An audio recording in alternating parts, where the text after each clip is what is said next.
ওম শান্তি। 10ই জানুয়ারি 2025 প্রাতঃমুরলি বাপ-দাদা মধুবন। মিষ্টি বাচ্চারা, বাবা তোমাদের জ্ঞান এবং যোগের পুষ্টিকর আহার খাইয়ে জোরদার তদারক করেন। তাই তোমরা সর্বদা খুশ মেজাজে থাকো আর শ্রীমত অনুসারে সকলকে তদারক করতে থাকো। প্রশ্ন: এই সঙ্গম যুগে তোমাদের কাছে সব থেকে অমূল্য জিনিস কি আছে যাকে রক্ষা করতে হবে? উত্তর: এই সর্বোত্তম ব্রাহ্মণ কুলে তোমাদের এই জীবন হলো খুবই অমূল্য। তাই এই শরীরের যত্ন অবশ্যই করতে হবে। এমন নয় যে মাত্র মাটির পুতুল, এ একদিন শেষ হয়ে যাবে, তা নয়। এই শরীরকে বাঁচিয়ে রাখতে হবে। কেউ যদি অসুস্থ হয় তো তার প্রতিও বিরক্ত হওয়া উচিত নয়। তাকে বলো তুমি শিব বাবাকে স্মরণ করো। যত স্মরণ করবে ততই পাপ মুক্ত হয়ে যাবে। তার সার্ভিস করা উচিত। তোমরা বেঁচে থাকবে, শিব বাবাকেও স্মরণ করতে থাকবে। ওম শান্তি। জ্ঞানের তৃতীয় নেত্র প্রদানকারী আত্মাদের পিতা বসে তার আত্মারূপী বাচ্চাদের বোঝান। জ্ঞানের এই তৃতীয় নেত্র একমাত্র বাবা ছাড়া অন্য কেউ দিতে পারে না। বাচ্চারা, এখন তোমরা জ্ঞানের তৃতীয় নয়ন পেয়েছ। বাচ্চারা, এখন তোমরা জানো এই পুরনো দুনিয়া পরিবর্তন হয়ে যাবে। বেচারা মানুষ জানেই না কে এই দুনিয়ার পরিবর্তন করবেন আর কিভাবে তিনি পরিবর্তন করবেন। কেন তাদের তো জ্ঞানের তৃতীয় নেত্র নেই। বাচ্চারা, তোমরা এখন জ্ঞানের তৃতীয় নেত্র পেয়েছ, যার দ্বারা তোমরা এই সৃষ্টির আদি, মধ্য এবং অন্তকে জেনে গেছ। এই হলো জ্ঞানের স্যাকারিন। স্যাকারিনের এক ফোঁটাতেও কত মিষ্টি হয়। জ্ঞানের একটি শব্দ হচ্ছে মনমনা ভব। এই শব্দ কত মিষ্টি। তোমরা নিজেকে আত্মা মনে করে বাবাকে স্মরণ করো। বাবা তোমাদের শান্তিধাম এবং সুখধামের পথ বলে দিচ্ছেন। বাচ্চারা, বাবা এসেছেন তোমাদের স্বর্গের অবিনাশী উত্তরাধিকার দেওয়ার জন্য। তাই বাচ্চাদের কত খুশিতে থাকা উচিত। এমন বলাই হয় যে খুশির মতো পুষ্টিকর আহার নেই। যে সর্বদা খুশি আর মস্তিতে থাকে তার জন্য এ হলো পুষ্টিকর আহারের সমান। 21 জন্ম মস্তিতে থাকার এ হলো জোরদার আহার। এই পুষ্টিকর আহার সর্বদা একে অপরকে খাওয়াতে থাকো। এ হলো একে অপরের প্রতি জোরদার তদারকি। এমন খাতির যত্ন আর কোনো মানুষই অন্য মানুষকে করতে পারে না। বাচ্চারা, তোমরা শ্রীমতের আধারে সকলের আধ্যাত্মিক সেবাই করে থাকো। সততার সাথে সকলকে সত্যিকারের খুশি করা হলো কাউকে বাবার পরিচয় দেওয়া। মিষ্টি বাচ্চারা জানে যে অসীম জগতের বাবার দ্বারা আমরা জীবন মুক্তির সওগাত পাই। সত্যযুগে ভারত জীবন মুক্ত ছিল, পবিত্র ছিল। বাবা অনেক উচ্চমানের পুষ্টিকর আহার দেন। তাই তো গায়ন রয়েছে যে অতীন্দ্রিয় সুখের কথা জানতে হলে গোপ গোপীদের জিজ্ঞাসা করো। এ হলো জ্ঞান এবং যোগের কতখানি নাম্বার 1 ওয়ান্ডারফুল পুষ্টিকর আহার। আর এই আহার একমাত্র আত্মিক সার্জনের কাছেই আছে। এই আহারের কথা আর কেউ জানে না। বাবা বলেন, মিষ্টি বাচ্চারা, আমি তোমাদের জন্য হাতে করেই সওগাত নিয়ে এসেছি। মুক্তি আর জীবন মুক্তির এই সওগাত আমার কাছেই থাকে। কল্প কল্প আমি এসেই তোমাদের এই সওগাত প্রদান করি। এরপরে রাবণ তা ছিনিয়ে নেয়।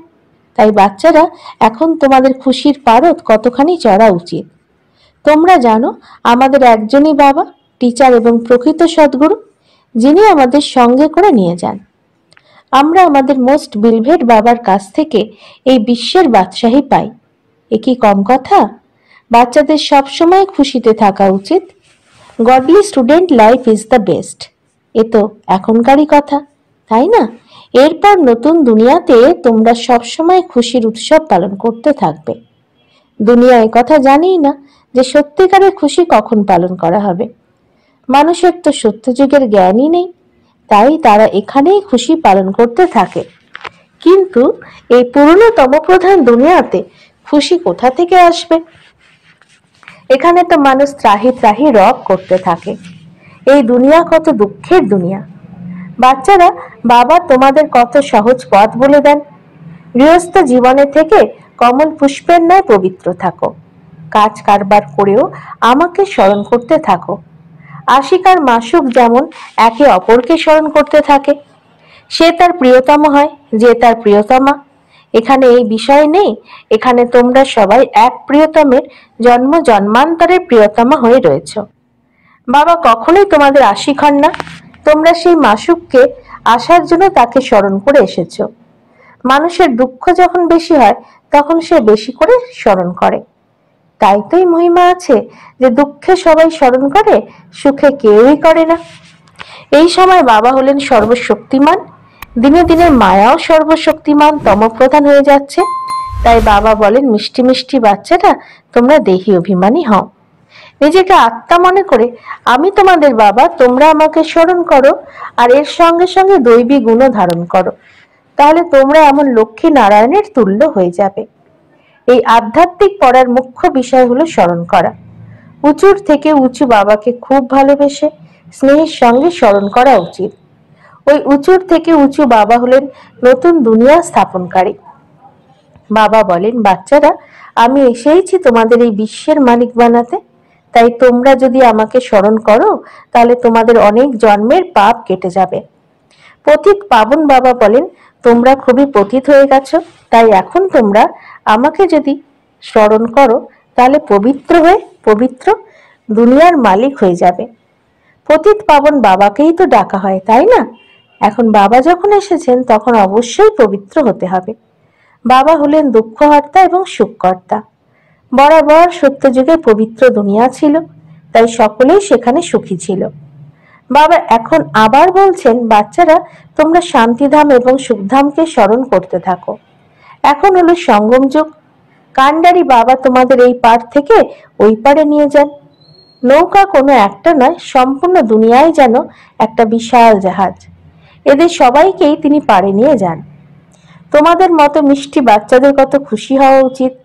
তোমাদের জন্য সর্বদা খুশিই খুশি। অসীম জগতের বাবা আমাদের পড়াচ্ছেন। বাহ, এমন পড়াশোনা তো কখনো শুনিনি বা পড়িনি। ভগবানও বাচক, আমি তোমাদের মতো আত্মিক বাচ্চাদের রাজযোগ শেখাচ্ছি। তাই তোমাদের তা সম্পূর্ণ রীতিতে শেখা চাই, ধারণা করা চাই, সম্পূর্ণ রীতিতে পড়া চাই। পড়াতে এক নম্বর তো সর্বদা হয় নিজেকে পর্যবেক্ষণ করা উচিত, আমি কি উত্তম, মধ্যম নাকি কনিষ্ঠ। বাবা বলে, নিজেকে দেখো, আমি কি উচ্চ পদ পাওয়ার যোগ্য? এই আধ্যাত্মিক সেবা কি আমি করি? কেননা বাবা বলেন, বাচ্চারা, তোমরা সার্ভিসেবল হও, বাবাকে ফলো করো। আমি এই সেবার জন্য এখানে এসেছি। আমি রোজ সেবা করি, সেই কারণেই তো এই রথ নিয়েছি। এই রথ যদি অসুস্থ হয় তাহলে আমি এর মধ্যে বসে মুরলি লিখি। মুখে তো বলতে পারে না, তাই আমি লিখে দিই যাতে বাচ্চাদের মুরলি মিস না হয়। তাই আমিও এই সার্ভিসেই আছি, তাই না? এই হলো আধ্যাত্মিক সার্ভিস। তাই বাচ্চারা, তোমরাও বাবার এই সার্ভিসে লেগে যাও, এই গডফাদারলি সার্ভিসে। যে খুব ভালো পুরুষার্থ করে, খুব ভালো সার্ভিস করে, তাকে মহাবীর বলা হয়। দেখা হয় যে কে মহাবীর? যে বাবার ডাইরেকশনে চলে। বাবার ডাইরেকশন হলো নিজেকে আত্মা মনে করে সকলকে ভাই ভাইয়ের নজরে দেখো, এই দেহকেই ভুলে যাও। বাবাও শরীরকে দেখেন না। বাবা বলেন, আমি আত্মাদের দেখি। বাকি এ তো হলো জ্ঞান, যে আত্মারা শরীর ছাড়া কথা বলতে পারে না। আমিও এই শরীরে এসেছি, এই শরীর ধার নিয়েছি, এই শরীরের সঙ্গেই আত্মা পড়তে পারে। বাবার আসনে ভ্রুকুটির মাঝে এ হলো অকাল সিংহাসন। আত্মা হলো অকাল মূর্ত। আত্মা কখনোই ছোট বা বড় হয় না, শরীর ছোট বা বড় হয়। যে আত্মারা আছে তাদের সকলেরই আসনে ভ্রুকুটি। শরীর তো সকলেরই ভিন্ন ভিন্ন। কারোর এই অকাল সিংহাসন পুরুষের, কারোর অকাল সিংহাসন স্ত্রীর, কারোর অকাল সিংহাসন বাচ্চা। বাবা বসে বাচ্চাদের ড্রিল শেখান। কারোর সঙ্গে যখন কথা বলবে তখন নিজেকে আত্মা মনে করো, আমি আত্মা অমুক ভাইয়ের সঙ্গে কথা বলছি। বাবাই নির্দেশ দেন যে শিব বাবাকে স্মরণ করো। এই স্মরণেই তোমাদের জং দূর হয়। সোনাতে যখন খাদ দেওয়া হয় তখন সোনার ভ্যালু কম হয়ে যায়। তোমাদের আত্মার মধ্যে জং ধরার কারণে তোমরা মূল্যহীন হয়ে গেছো। এখন তোমাদের আবার পবিত্র হতে হবে। তোমরা আত্মার এখন জ্ঞানের তৃতীয় নেত্র পেয়েছো। সেই নেত্রের দ্বারাই নিজেদের ভাইদের দেখো। ভাই ভাই নজরে দেখলে তোমাদের কর্মেন্দ্রিয় চঞ্চল হবে না। রাজ্য ভাগ্য নিতে হলে, বিশ্বের মালিক হতে হলে এই পরিশ্রম করো।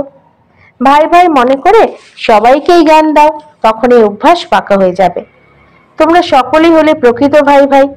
বাবা উপর থেকে এসেছেন আর তোমরা উপর থেকে এসেছো। বাবা এখন বাচ্চাদের সঙ্গেই সেবা করছেন।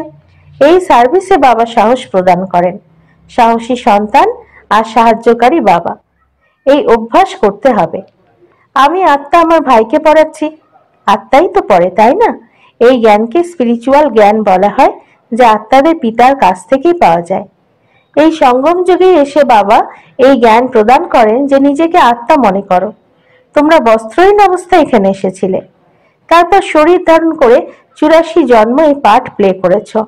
এখন আবার তোমাদের ফিরে যেতে হবে, তাই নিজেকে আত্মা অনুভব করে সকলকে ভাই ভাই দৃষ্টিতে দেখতে হবে। এই পরিশ্রম তোমাদেরকেই করতে হবে। নিজের পরিশ্রম নিজেকেই করতে হবে, অন্যের জন্য কি যায় আসে? চ্যারিটি বিগিনস অ্যাট হোম, অর্থাৎ নিজেকে প্রথমে আত্মা মনে করো, তারপর ভাইদের তা বোঝাও। তাহলে খুবই ভালোভাবে তীরবিদ্ধ হবে। এই জোর তোমাদের দিতেই হবে। পরিশ্রম করলে তবে উঁচু পথ পাবে। এতে কিছু সহ্যও করতে হয়। যখন কেউ উল্টোপাল্টা কথা বলবে তখন তোমরা চুপ থাকো। তোমরা চুপ থাকলে অন্যে কি বলবে? দুই হাতেই তো তালি বাজে। একজন মুখের তালি বাজালে অপরজন যদি চুপ করে থাকে তাহলে এমনিতেই সে চুপ হয়ে যাবে। তালিতে তালি বাজালে আওয়াজ হয়। বাচ্চাদের একে অপরের কল্যাণ করতে হবে। বাবা বোঝান যে বাচ্চারা সর্বদা যদি খুশিতে থাকতে চাও তাহলে মনমনা ভাবো। নিজেকে আত্মা জ্ঞান করে বাবাকে স্মরণ করো। ভাইদের দিকে দেখো। বাচ্চাদের তাই এই আধ্যাত্মিক যাত্রায় থাকার অভ্যাস করতে হবে। এতে তোমাদেরই লাভ আছে। বাবার এই শিক্ষা ভাইদের দিতে হবে। বাবা বলেন, আমি তোমাদের অর্থাৎ আত্মাদের জ্ঞান প্রদান করছি। আমি আত্মাদেরই দেখি। আত্মাও বলে, আমি পরমাত্মা বাবাকেই দেখছি, তার থেকে জ্ঞান গ্রহণ করছি। একে বলা হয় স্পিরিচুয়াল জ্ঞানের লেনদেন। আত্মার আত্মার সঙ্গে লেনদেন, আত্মার মধ্যেই জ্ঞান রয়েছে। আত্মাকে জ্ঞান দান করতে হবে, এই যেন শক্তি। তোমাদের জ্ঞান এই শক্তিতে ভরপুর হবে, তখন কাউকে বোঝালে চট করে তীর লেগে যাবে। বাবা বলেন, তোমরাই অভ্যাস করে দেখো যে তীর লাগে কিনা।